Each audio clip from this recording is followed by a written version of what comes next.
හදිස්සියවත් මන් නැති වුණොත් ඔයා මොකද කරන්නේ?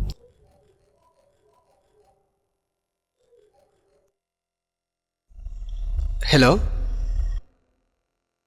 පුතා පොඩ්ඩක් ගෙදරට එන්න පුළුවන්ද? ඇයි මාමා? හෙලෝ මොකෝ සීන් එක? ෂෙනායගේ තාත්තා කතා කරා බං ගෙදරට එන්න කියලා කිව්වනේ. ඒකත් එහෙනම් ජයශ්‍රී මංගලම්. ඇයි දන්නේ නැහැ නේ බං ගහලවත් ආයිත් දන්නේ නැහැ. කතා කෙරුවනේ ඵලයන්.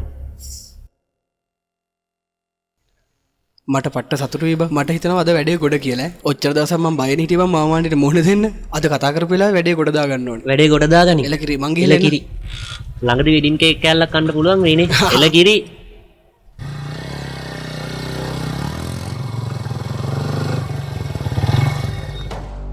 ඔයා මොකද මෙතන කරන්නේ? ඔයා එනකන් හිටියේ. ඔයාලගේ තාත්තා කතා කරලා එන්න කිව්වා මට බයත් බෑ මං හිතේ තාවේ මොනවද කතා කරන්නද කියලා. ඇයි එන්න කිව්වේ? ඔයා පරක්කු වුණානේ. හදිස්සියවත් මන් නැති වුණොත් ඔයා මොකද කරන්නේ? අනේ මේ විකාර කියවන්න නැතුව නගින්න බයික් එකට.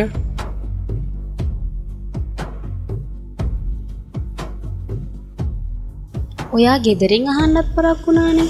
ආයෙ එහෙම පරක්කු වෙන්න එපා. ආයෙ පරක්කු වෙන්න එපා. ෂෙනාය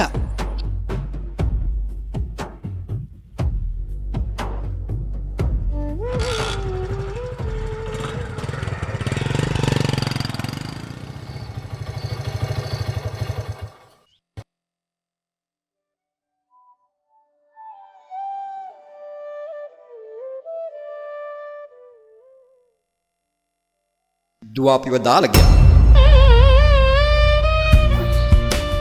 දුව අපිව දාලා ඔයා මොකද කරන්නේ? ඔයා එනකන් හිටියේ. ඔයාලගේ තාත්තා කරලා එන්න කියලා එන්න කිව්වා මම හිතේ මම මොනවද කතා කරන්නේ? ඇයි එන්නේ කියලා. ඔයා පරක්කු වුණා. හදිස්සියවත් නැති වුණොත් ඔයා මොකද කරන්නේ? අනේ මේ බයික් එකට බයික් එකට